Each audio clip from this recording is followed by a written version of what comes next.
All right, good afternoon, everyone. This is the May 29th meeting of the Kingston Police Commission. Thank you all for joining us. We do have a quorum, but I'd like to call this meeting to order at 4:07 PM on May 29th.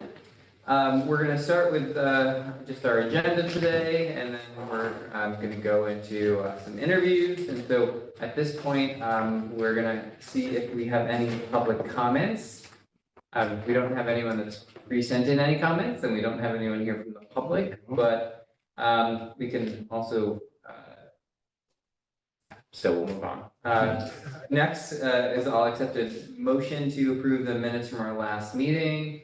Thank you, Commissioner. Do I have a second? All right, thank you.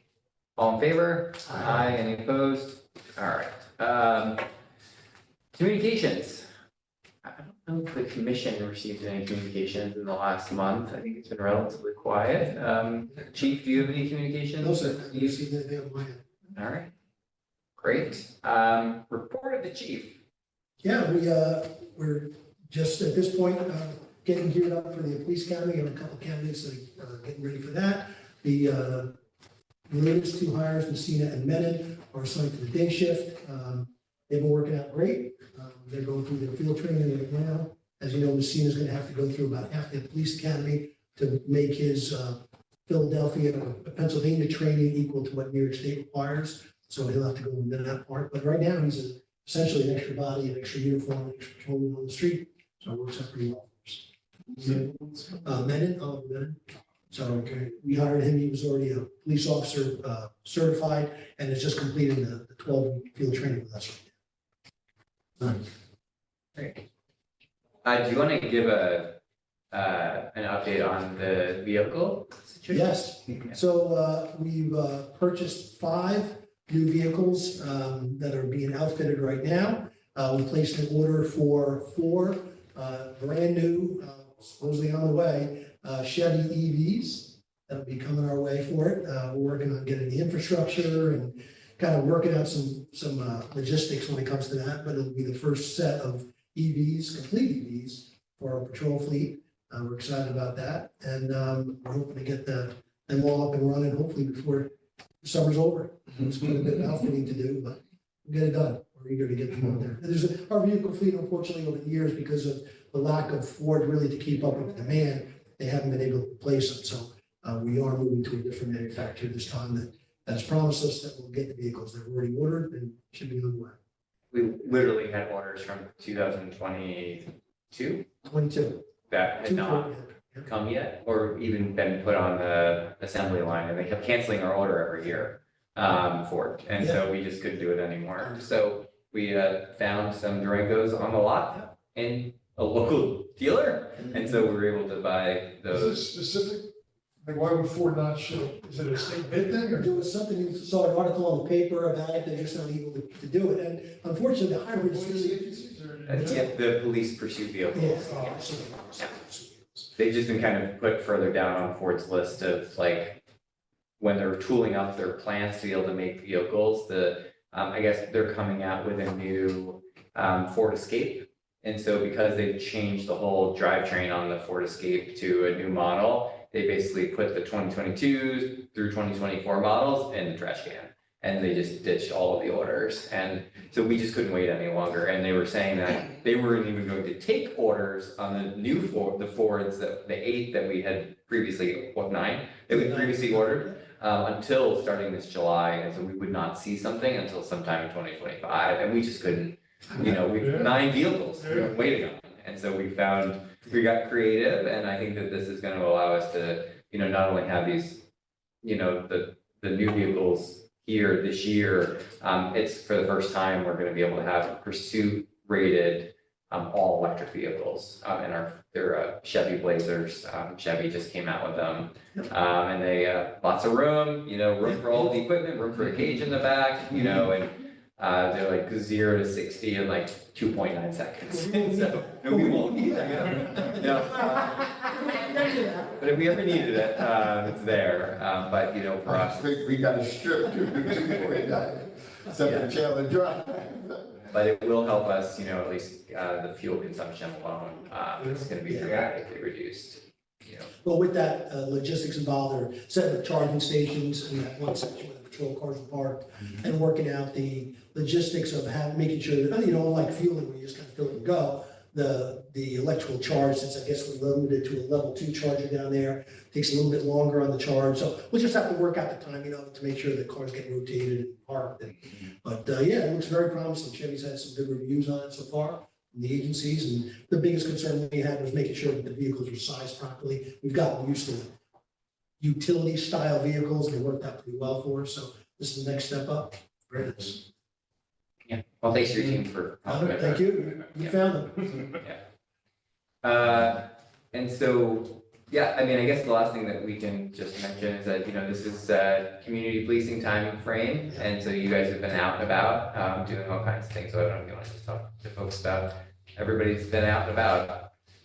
We're out and about. That is to say the least, we're out and about. So clearly we're out there. The bikes are being utilized any chance they get. We have 9 officers that have shown interest in going to get certified on bikes. So new officers as well. We'll put them all through a bike school. We're scheduling that for mid-June, right after high school lets out, or in that time frame. But yeah, anytime we have both the pedal assist bikes and the regular bikes, we're putting them out there. They're doing the rail trail, they're doing parks.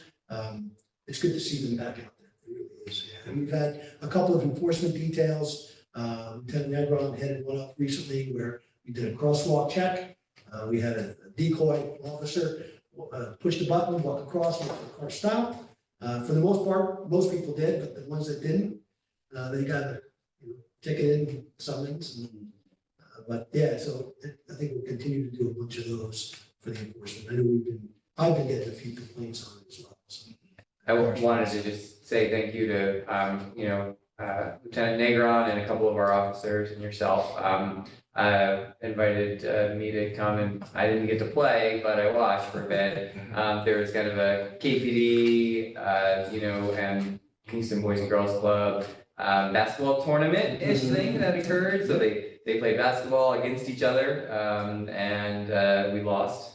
But, They gave it some effort though. they did. I have never seen some of our officers so sweaty. And we still lost, but then they all made up afterwards and played some games and had dinner together. And so I wanted to thank our KPD officers for doing that at the club. It was great to see, and you know, they did a nice job. Yeah, the kids were really, I heard about that, the kids were really excited. And I had a good time. Yeah, it's nice. I mean, nobody was dressed up in uniform. It was really kind of dressed down. A couple of the officers on patrol stopped by. You know, that's certainly what we're trying to do with the community aspect of it, show the interest. Big plus. And we'll always we're overseeing Dan and his team out there. It's a great job. So. And lastly, if I could mention the grant. Yeah. Although we haven't got the official award letter, it looks like Kingston's getting 1.14 million. And money is dedicated towards improving the use of technology for reducing crime and everything from cameras, citywide cameras, to license plate readers, to records management systems, to radio systems, to, I mean, we put in for almost anything that we could try for, and the state gave us everything we asked. I couldn't believe it. And I'd like to believe it was, you know, I'm a great grant writer, but I don't really think it was that. So, you know, a lot of it was just, I think we made a good case for the defense of what we need the technology for.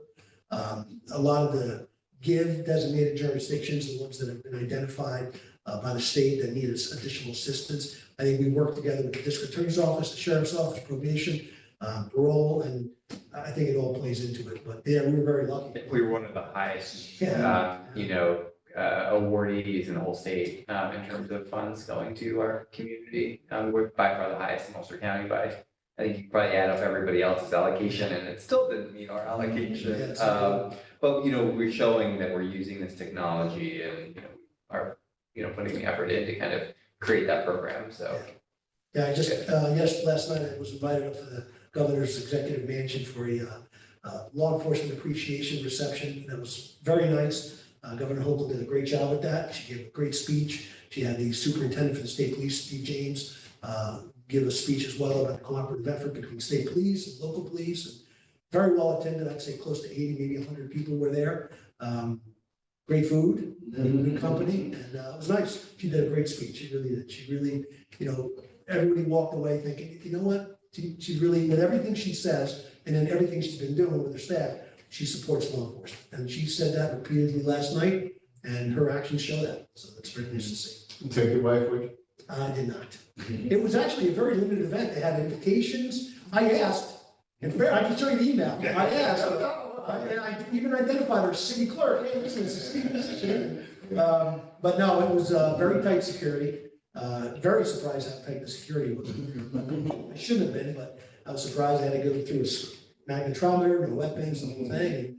But it was nice. It was about 2.5 hours long, and a lot of people I recognize from other times, but it was very nice. She did a great job with that. So Was this, how long ago was this, Boys and Girls Club versus? uh, Week and a half?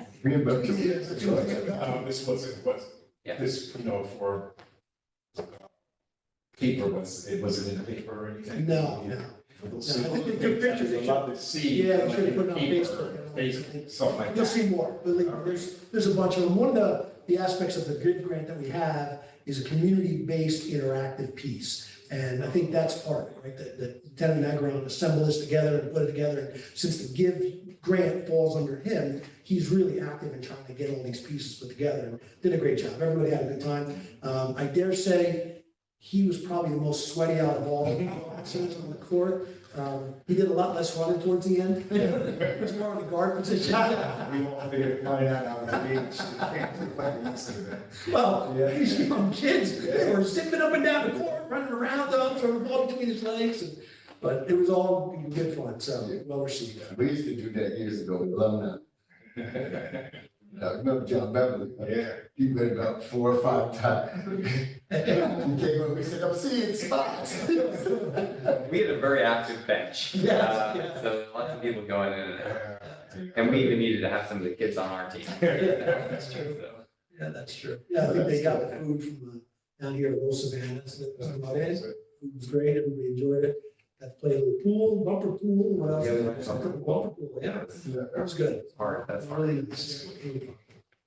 Great. Well, thank you for your report. In terms of, we don't have any unfinished business, other than what we have under executive session is to, discuss some of our candidates that we've been interviewing, and have some additional interviews, tonight. At this point, we don't have any, use of force to review, and so it's just gonna be candidate interviews. And so, unless anyone has any other questions for the chief, I'll ask for a motion to go into executive session to begin our interviews for tonight's potential round of hiring.